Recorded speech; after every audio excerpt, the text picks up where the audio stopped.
the most holy human we've ever known of. And then he comes back to judge the living and the dead. If you're saved, then you get raptured off from the planet. This planet's currently the same wrongdoing that the angels had. The angels' temptation went about God, and they did the wrong thing, and they were sent down under into an underworld. We're not angels, ostensibly. We're mortals, and so now we're in the same camp as them because we have one last chance to prove that we aren't going against God, what the angels messed up with. In this sense is the idea of rapture, where if you did do good, then you'll be sent off and saved. I heard someone saying we're always in our head, and you're always trying to keep the heads up because the head is on top of the body. And I thought it's really weird that we're just walking around with our brains on top of our skeleton, always balancing it. And you're just literally traversing the terrain, holding your brain on top of like a tabletop, but it's your skull balancing on top of your skeleton. Whereas in this quantitative sense, if your life's work had all the wind taken out of the sails by the winds of change, how do you exploit the unknown in order to benefit? You have to take everyone's family jewels in order to bathe yourself in the fountain of youth. This can be done by handling measurements and jurisdictions of how measurements are handled. This in medieval era was done with hermits and the king. The king would call his foot 1 foot, and everyone would have to use that as a measurement. And a hermit, they were always bent over because they had to braid the king's land. Nowadays, what soil is could be handled as the fruits of labor. But if the winds of change are being controlled and manipulated, the ability for anything to grow can be bypassed and overridden. There's a value in energy, and this can be minted.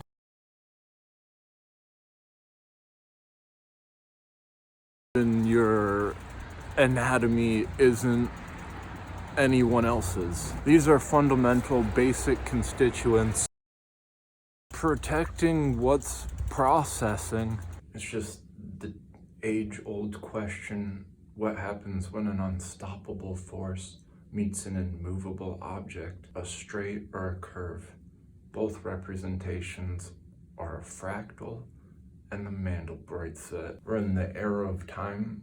Space-time is curvatures of the fabric. But if you're hiding a needle in a haystack, reading between the lines, even though the hay is straight, could be difficult.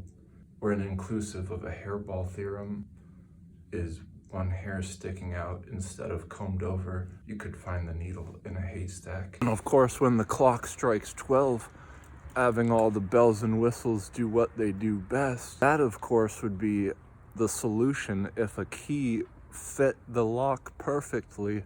So that, of course, in the entanglement sense, would be having all the bells and whistles do what they do best. The Trojan horse's interior being shown throughout each of the layers of the China doll. No matter how many layers of the China doll were put on, that would be, of course, winning question. Which key fit the lock? One key ring, it'd be like all these staples together. This would imitate the inside of a lock, and that lock would be utilized to be opened or shut from a key. This is what the clash of a China doll and a Trojan horse. Imagine if there was a cuckoo clock the size of the entire universe. All the bells and whistles on a cuckoo clock and trapdoors that open and shut, all of those would be resonating with the inside of the clock. You know, what makes the tick-tock of the clock? Those gears rendered with its outside gears on cuckoo clocks, how much you can fancy it up with a whole bunch of these trap doors. If those were in synchronicity with each other, it wouldn't weigh in the hands of the clock moving about it. This is a puzzle, of course, of how many bells and whistles would the outside of the clock need to have a perfect synchronicity with the interior of the ticks on the gears. It can be utilized just the same as a padlock or a digital padlock, and this would hold the keys from this traversing of classical to quantum, if you're doing entanglements, as what makes the clock tick. And the battle of classical mechanics and quantum mechanics would of course be how a China doll is able for multiple outskirts, but then coupling that with how a Trojan horse has goodies inside of it and is utilized as a camouflage. If you're stacking the two together, it's oddly similar within how just a shadow can have a shadow. It's an umbra, even though you don't really see it all the time, it's always there. Or getting fancy with the key ring is very similar to a chain. So the power of form and function can be utilized, but shouldn't be like apprehended from a design. And when it comes to the fabric of space-time, this is something that can't be belittled, especially when the first and the second dimension are in utilization. That chain can be made out of a cord or a chain, but it's just separate from within a lock versus outside of a lock. Just as like when you're born or before you're born, or like a star before it goes into supernova or after. You know, and I don't want to be interpersonal and speaking on like a kid crying. I have problems how everyone isn't a statistic and is super personal of why you're even here and the existence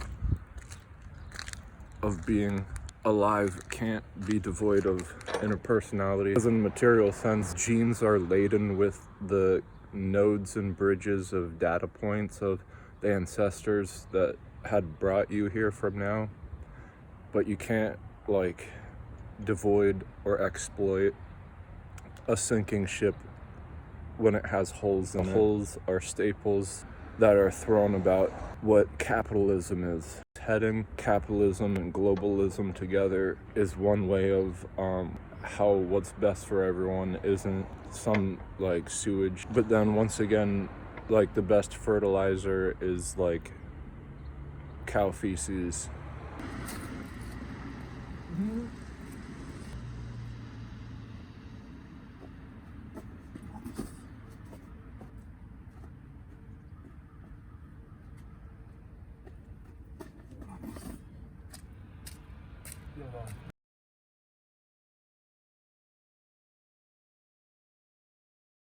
And then I heard a child crying, and I felt like opposition because, and so the moral high ground would be, oh, this little girl crying, she doesn't know that if she doesn't listen, she's gonna get hit by something like a deadly bug that we don't know if it's alive or not.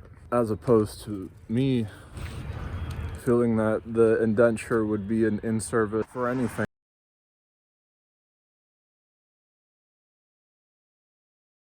The whole world was an oyster. You know how they shine kind of like a gem would What if the entire world had stained glass around all of it and you went away like a light year away? Would it look like a giant gem?